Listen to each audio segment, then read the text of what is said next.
Hello, this is Siobhan again with another advice for new investors.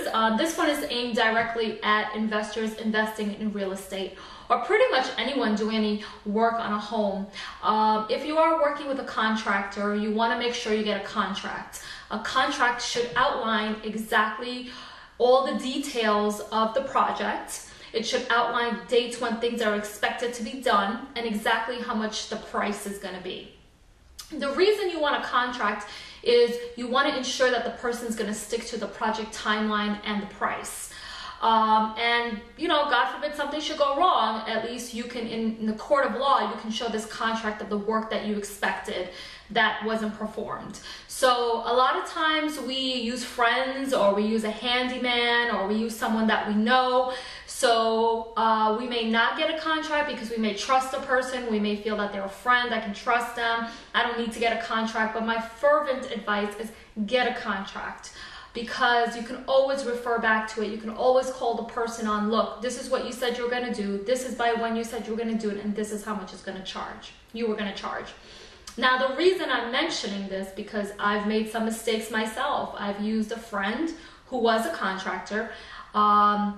The person was going to do a bathroom for me. That bathroom, the breaking down and the rebuilding of that bathroom turned into, instead of 2 weeks to perform that project, it ended up being 3 months, because that project turned into another project, and you can imagine that it ended up costing me way more than I thought initially. So that's why you want to get a contract that outlines exactly what they're going to do, how long it's going to take, and what it's going to cost.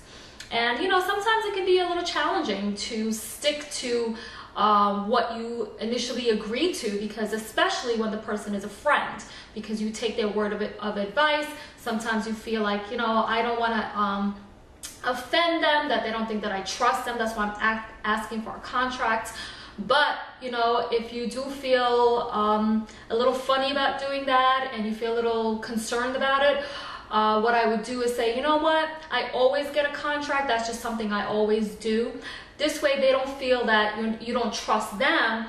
They just know that this is something you always do. So it's not about them, it's about you and the way that you work. So, kind of just say, this is what I always do. I always get a contract. So it's not that I don't trust you. It's just, this is what I always do. This is a rule that I have for myself.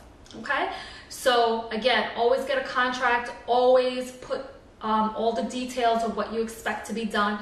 And make sure you put timelines when you expect things to be done. So if they go past those dates, you can always call them on it, and you can maybe adjust your price based on if they go over those dates. Okay? So best of luck. Always use a contract. Always put the details in, and always use